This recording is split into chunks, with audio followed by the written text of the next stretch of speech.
오늘 하나의 말씀은 로마서 5장 8절에서 11절 말씀입니다. 함께 읽겠습니다.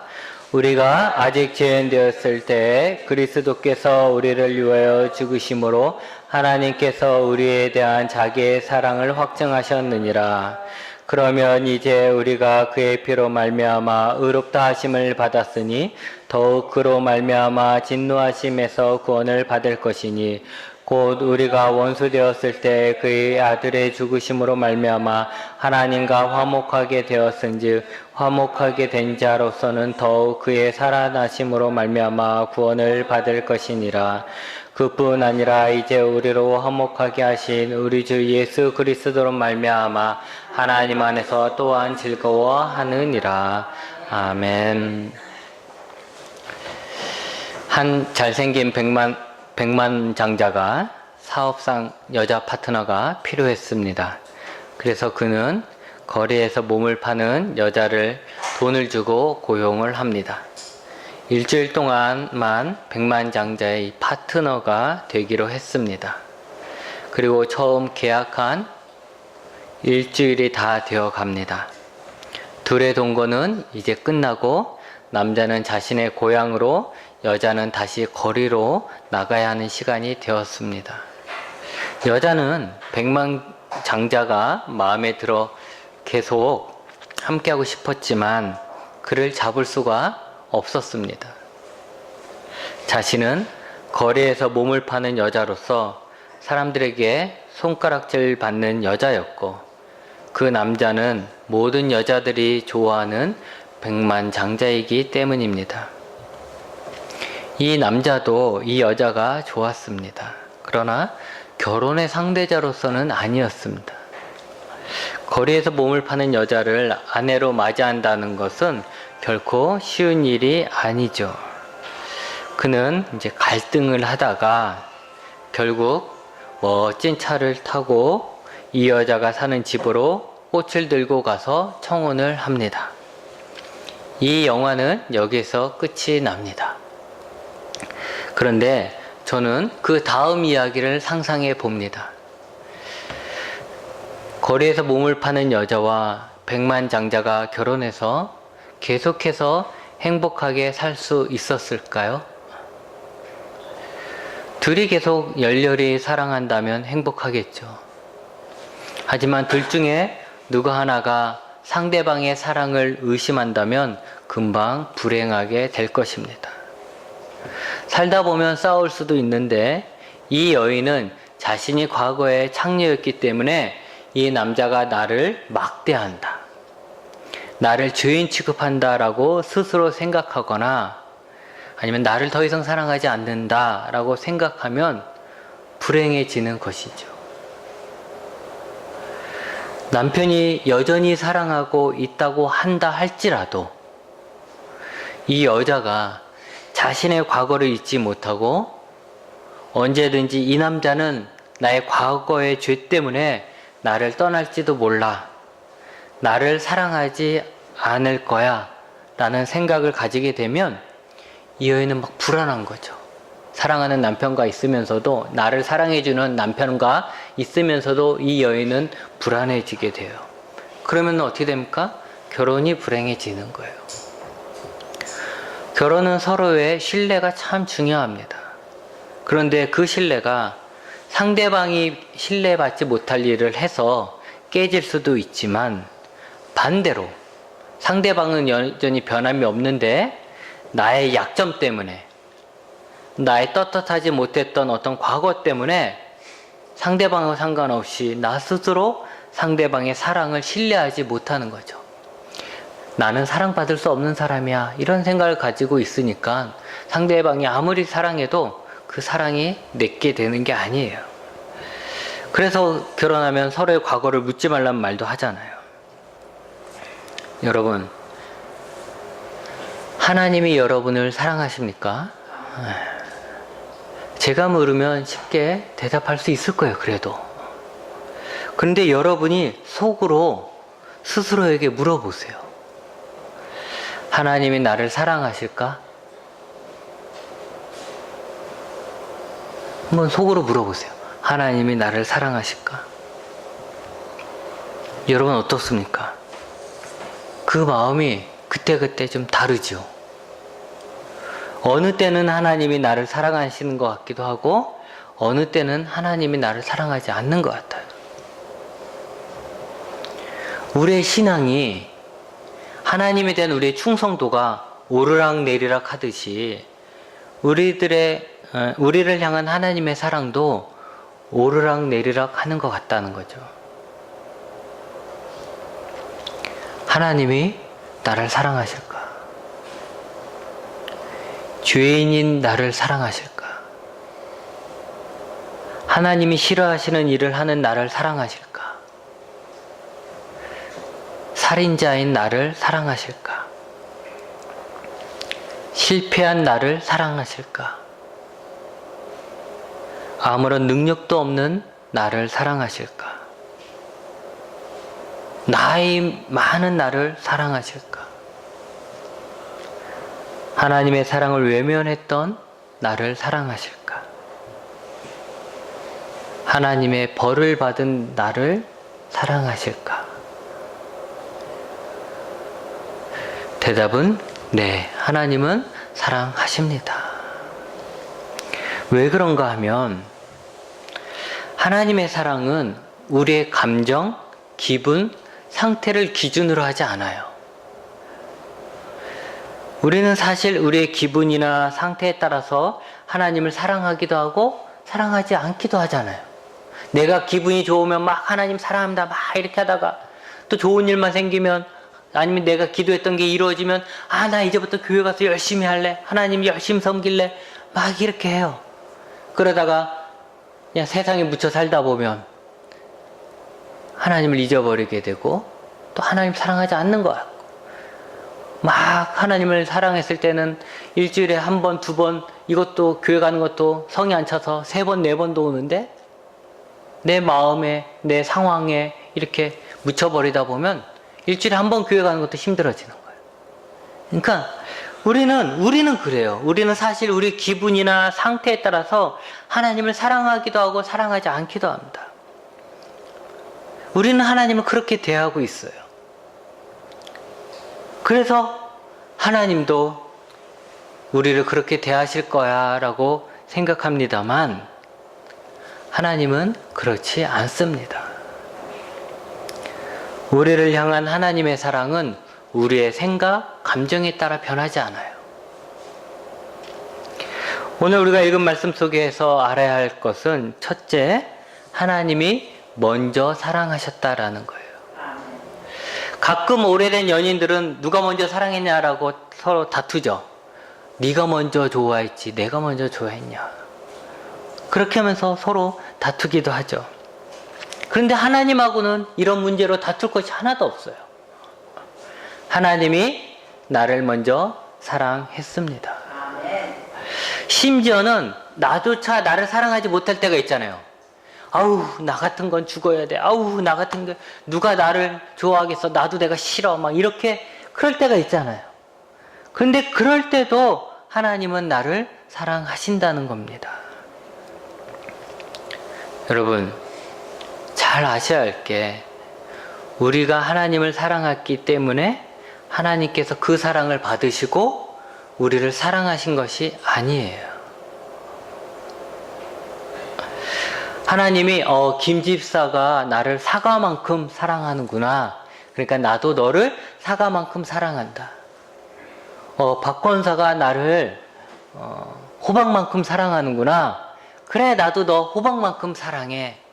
이렇게 하는 게 아니라는 거예요. 하나님의 사랑은 하나님이 하시는 거지 우리가 만들어내는 게 아닙니다. 하나님이 사랑하는 거예요. 주권자가 하나님이에요. 하나님이 사랑하는 거지, 그리고 우린 그 사랑을 받는 거지 우리가 하나님의 사랑을 만들어내는 게 아니라는 거예요. 사과만큼, 호박만큼 그렇게 만들어내는 게 아니라는 거예요. 어떤 사람은 이렇게 이야기할 수도 있습니다. 아닙니다. 내 경험으로 내가 하나님을 사랑한다고 하고 사랑했더니 하나님의 사랑이 나에게 막 부어졌습니다.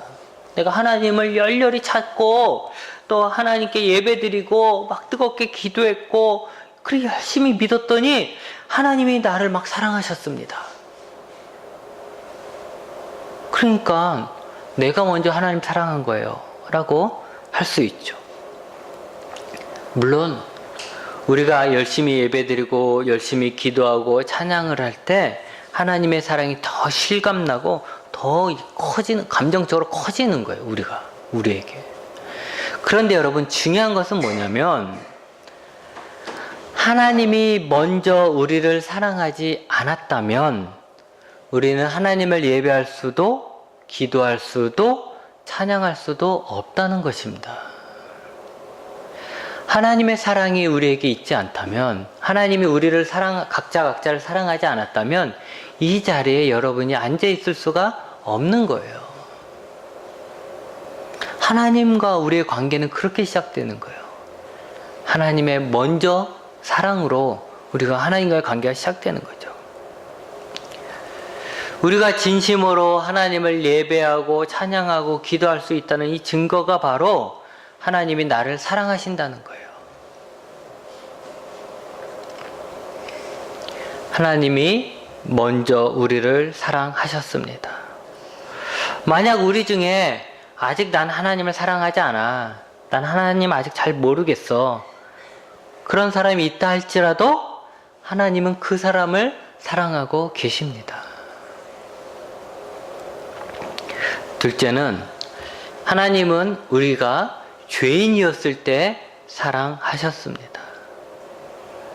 이 사실은 정말 놀라운 것입니다.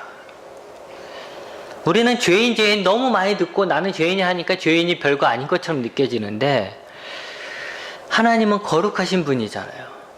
하나님에겐 죄가 없으며 죄를 매우 싫어하신다는 거죠.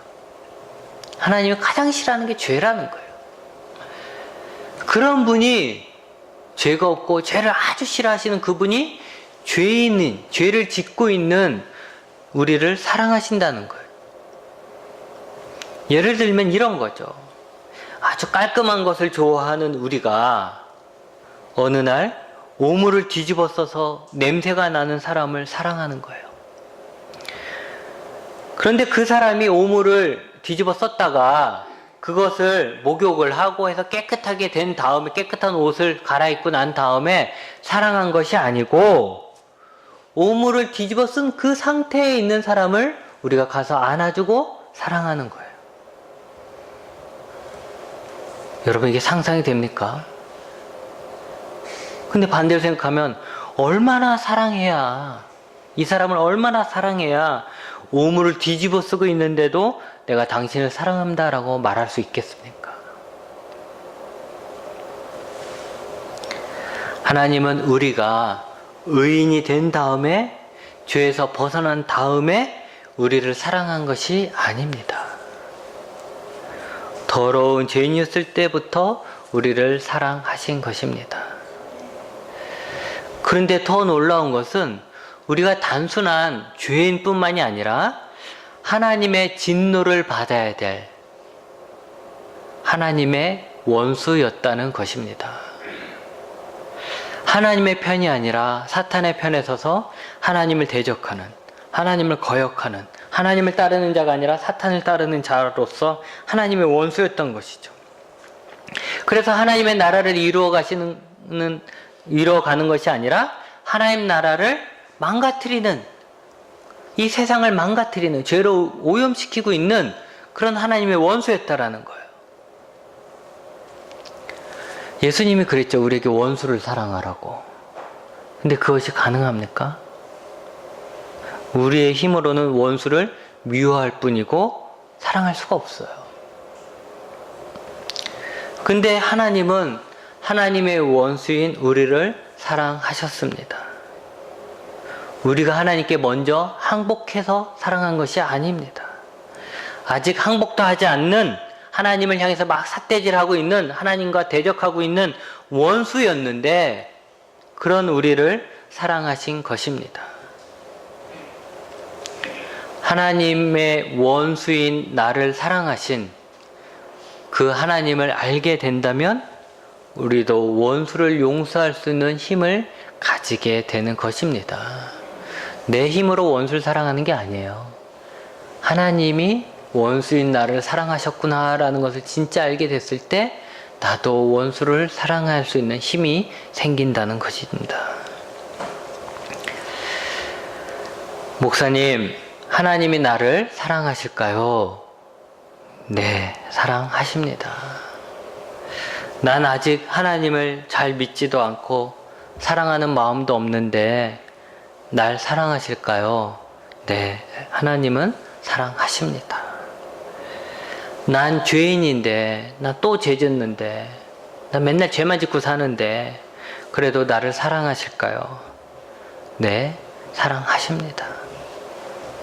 하나님이 먼저 죄인인 우리를 사랑하셨습니다. 이것은 우리가 하나님을 위해 아무것도 하지 못했어도 하나님이 사랑할 만한 이유가 하나도 없다 할지라도 우리를 사랑하신다는 이야기입니다. 그러면 날 사랑하신 그 하나님은 나를 위해서 무엇을 하셨을까요? 어느 정치인들처럼 말로만 사랑하는 국민 여러분이라고 말로만 그렇게 사랑하는 아들아, 얘들아 이렇게 부르셨을까요? 하나님이 나를 사랑하신다는 그 증거는 무엇입니까? 우리를 위한 예수님의 죽으심입니다. 예수님의 죽음이 나를 위한 것이란 거죠. 하나님을 사랑하지도 않는 나, 죄인인 나, 그래서 하나님의 진노를 받아서 이제 멸망당해야 되는 하나님의 원수인 나를 위해서 하나님이 먼저 다가와서 자신의 생명을 주었다라는 것입니다. 여러분, 사랑하는 사람을 위해서 선물을 줍니다. 결혼할 때는 사랑의 약속으로 반지를 선물하기도 합니다. 근데 연예인들 보면 아주 부자들하고 여자 연예인들 보면 아주 부자들하고 결혼하잖아요. 그러면 그 반지도 막 비싼 거예요. 큰 거, 뭐 다이아몬드 큰 거, 비싼 거 이런 거 받는다는 거예요. 근데 그렇게 비싼 반지를 줌으로 인해서 나의 사랑하는 마음을 표현한다 할지라도 그 반지를 선물하고 그 반지를 받고도 사랑이 변하기도 해서 막 깨지고 그러잖아요. 하지만 나를 살리기 위해 자신의 생명을 주신 예수님의 사랑은 변하지 않습니다. 사랑하는 사람을 위해 자신의 생명을 주는 것보다 더 확실한 사랑이 어디에 있겠습니까? 내 생명을 주는 것보다 내 사랑을 어떻게 더 확인시켜 주냐고요.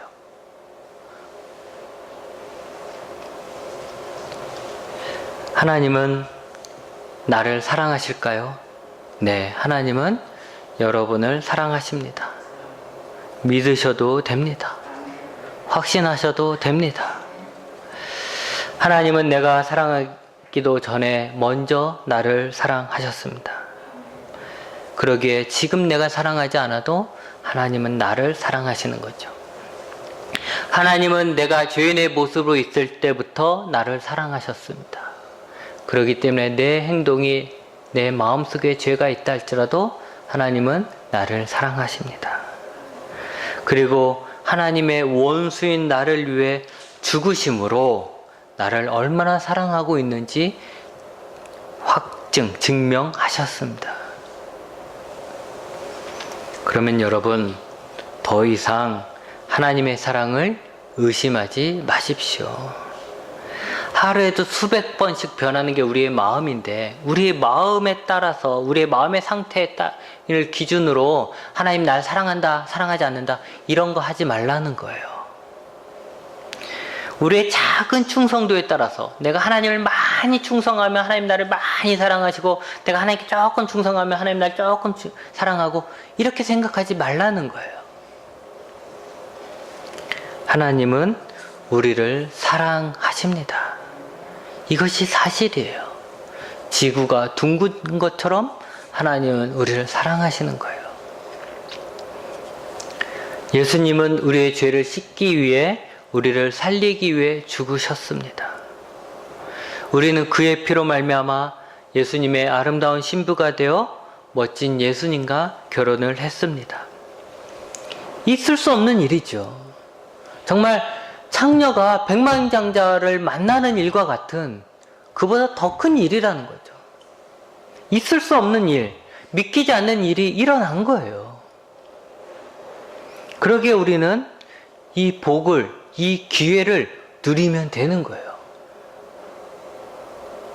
그러나 나 스스로가 과거의 죄에 얽매여서 남편 대신 예수님의 사랑을 계속해서 의심한다면, 나에게 조그만 일만 생겨도 예수님이 나를 사랑하지 않나 봐, 예수님의 사랑이 식었어 라고 의심한다면 나는 예수님의 신부가 되었어도 불행한 삶을 사는 거예요. 11절에 이제 우리로 화목하게 하신 우리 주 예수 그리스도로 말미암아 하나님 안에서 또한 즐거워하느니라고 하셨습니다. 예수 그리스도로 말미암아 즐거워한다는 것은 예수님을 자랑한다는 말이에요. 자랑한다는 말. 죄인인 나를 먼저 사랑하신 예수님, 나를 위해 죽기까지 하신 예수님, 이보다 더 완벽한 신랑이 어디에 있겠습니까? 너무 완벽해서 믿기지 않는다 하더라도 의심하지 말고 오히려 이 완벽한 신랑인 예수님을 자랑하십시오. 예수님은 나를 사랑하십니다. 기도하시겠습니다.